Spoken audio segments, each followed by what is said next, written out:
Starting off Block 4, we have The Centenarians, written by Lavinia Roberts, directed by Courtney Lynn, starring Song Marshall and Ben McCauley.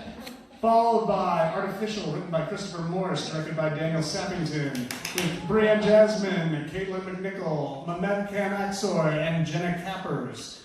The Mudget Lass, written by Rob Walker, directed by Joshua Messick, starring Sarah Little, Mike Hover, and Kaylee Levinsky. And wrapping up, we have A Faint Rumor of Existence, written by Chuck Smith, directed by Andrew Lund, starring Daniel Von Menassia and Eric Parmer. If you want to take photos and videos during the performances, we encourage that. Just please make sure it's on silent mode and you aren't using flash. If you want to post it on Instagram, we're using hashtag PARAGON2019. Please, after this block, there's going to be a 2-hour intermission, so if you have tickets for the next block, you can go get dinner somewhere and then meet us back here at 7 o'clock for the final block of Paragon. If not, thanks for coming to Paragon, and we'll see you next year.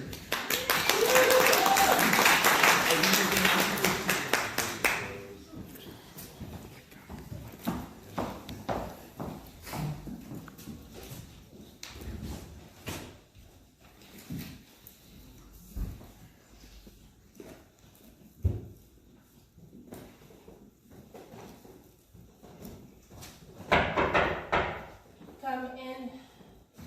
Wow! Senator Burr, you're a long way from your office. Oh, this coffee's god-awful. It's not coffee, it's mostly malted barley, chicory, and rye. Is that right? You sure it's not good old-fashioned dirt? After the huge inflation of coffee prices last year, our office switched over to the coffee alternative. Well, how very noble of you. Me, I still swear by my Keurig machine. The plastic tax on that. I'm an old dog. I can't learn new tricks. Let an old dog have his coffee how he likes it, eh, Val? Senator Hart. Oh, it seems a shame to call you Senator Hart, but with you having a pretty name like Val, match that pretty face ears. Can't I call you Val? Senator Hart. All right then, Senator Hart. Do you have maintenance look at this? Just don't move around. There are chairs that roll, twist. Why have a world of rolling, twisting chairs and not use them? It's a chair for sitting. You need a new chair. It's for sitting. You're sitting. Here, brought some hot whatever in for you. No, thank you. I wasn't sure how you took your whatever that is. I couldn't find any sugar. It's in a canister next to the pot. We're not using the packets. That's right, of course. Come on now, Senator Hart. I brought this hot brown whatever it is all the way in here for you. You can drink mine too. That was quite the performance you gave last night on NBS Late Night with Gordon Powell. You're really making the circuit. Too bad they don't give Emmys for news pundits. Well, I was just expressing the concerns of my God-fearing constituents. They don't want any of that devil medicine. Really? So they'll get vaccinated, flu shots, use penicillin, but they don't want an antibiotic that can cure cancer, heart disease, diabetes. These are nice. Almost look real. They are real. But don't you have to water them? Yes. See, I've had mine for years. They fade a little after a while, but my office replaces them every decade or so. Easy peasy, I'll send you one. No, thank you. They don't get no brown spots either, like this one, or leaves falling off, making a mess on the floor. And they're stronger too. Here, look at this. See, now mine wouldn't do that. Or that. Unbreakable. They are unbreakable. Is that all, Senator Burr? Now, I just wanted to remind you that we have to respect folks' religious beliefs and wishes. 'Tis the American way. We're a free country. Oh, this chair's almost worse than the other one. That's convenient. Their wishes, considering that a lifetime of their annual salaries accrued couldn't afford Fountain Institute's anti-aging treatments. Now, Val, it's the principle of the matter. When maintenance is in here fixing your chairs, you can have them throw out that pot of dirt. There's a bulb in there. Why don't you just get an artificial one like mine? 100% good old-fashioned made America, 100% polyester and polyethylene, pollen-free, unbreakable. Just needs a little dusting every once in a while, but why else we have interns, eh, Senator Hart? It will bloom when it's ready. I mean, it did bloom before. How do you know if or what is even going to come out of that pot? It won't be the same lily now, will it? It's It's just the nature of perennials. It'll be back. Senator Byrd, my bill isn't forcing anyone to use Fountain Institute's technologies. I just want someone who has dementia, who needs a kidney transplant, who has lung cancer, or hell, just doesn't want to grow old, to have the option to stay alive. You shouldn't have to make multiple millions a year to have access to their treatments. The technology exists. Now, Val. Senator Hart. Senator Hart. The good folks running insurance companies and running pharmaceuticals, they don't want any of this talk about enforcing these unnatural treatments on everyone. Could that be because insurance companies and pharmaceuticals would become obsolete if the human body were self-repairing, Senator Byrd? Huxley, please. Senator Byrd, while I am still the elected senator of Massachusetts, I will do everything in my power to democratize Fountain Institute's treatments. My concern is with my constituents. Unlike you, I do not want or accept campaign donations from Fountain Institute, from the Pharmaceutical Research and Manufacturers of America, or health insurance conglomerates. Yes, that's right. You ever go deer hunting? No? You gotta wake up at dark before dusk, dress warm, lots of layers, check which way the wind's going, though you don't want them to smell you. You get up, you climb up into your tree stand, you sit in the branches, and you wait. That's all. You just wait. And they come, nose along, grazing, but alert, wary.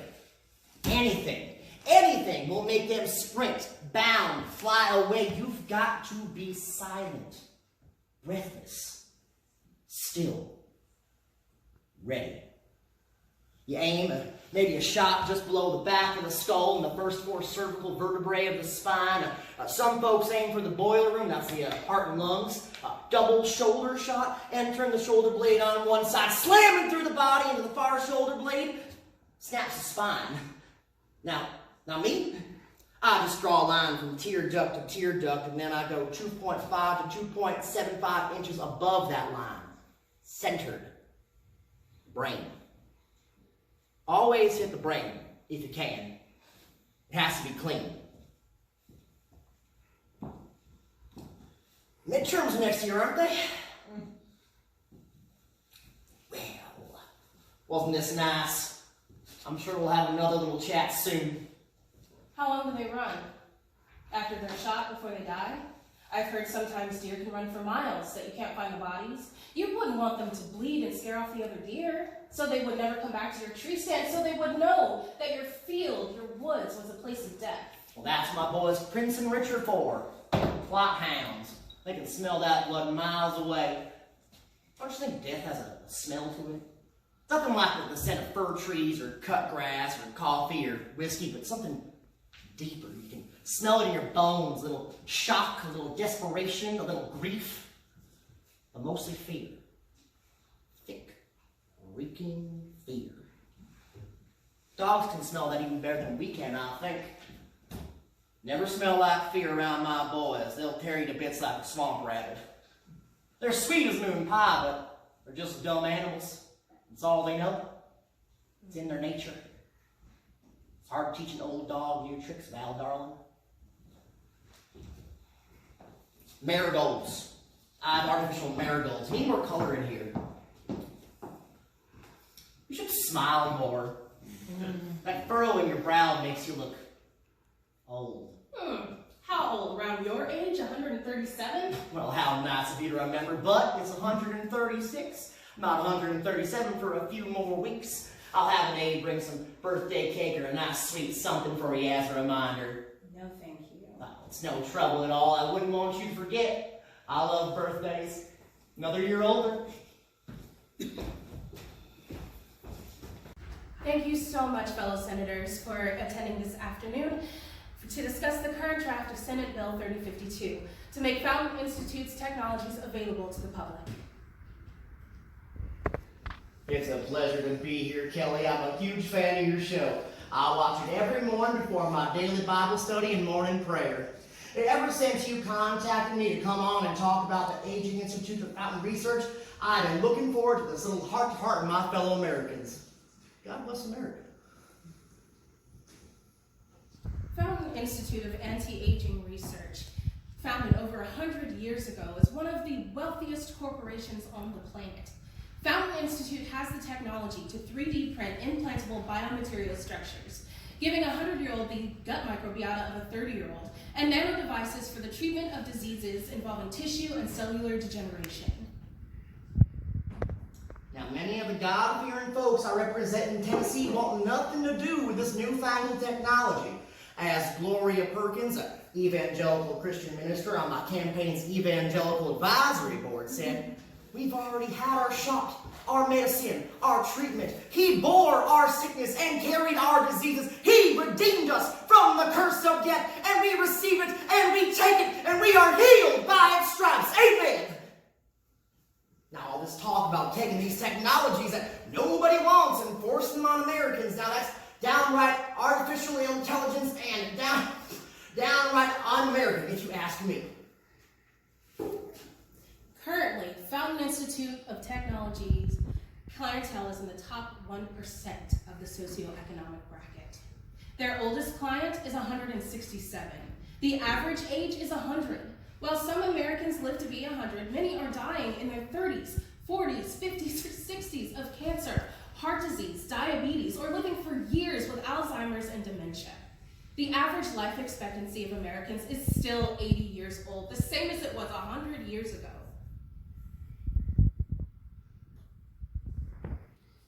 Beside this technology being against many God-fearing folks' beliefs, it's also bad for the economy. When government starts regulation, entrepreneurs and businesses suffer. American business and business owners need to be allowed to flourish without government interference. Darn right, Kelly. We're not communists. We're Americans. My fellow senators, it is time that we make this technology affordable and accessible for all Americans. We have the means. Will we be remembered in history as the generation that allowed others to die of curable conditions when we had the technology to save them? Is the right to life only a right of the wealthy? The American Medical Association, the Administration on Aging, the American Academy of Family Physicians, and many other medical associations globally and domestically agree that these life-saving technologies should be available to everyone. All Americans have the right to life, should have the opportunity to be centenarians if they so choose. My fellow Americans, the time has come to put an end to this blatant and unnecessary government regulation and suppression of American religious beliefs. Fountain Institute Regulation S3052 is ready. It's time for the committee to report the bill to the full Senate for consideration. If any bill is brought to the Senate that impedes on the rights and beliefs of Americans, I will make sure that it never sees the light of day on that Senate floor.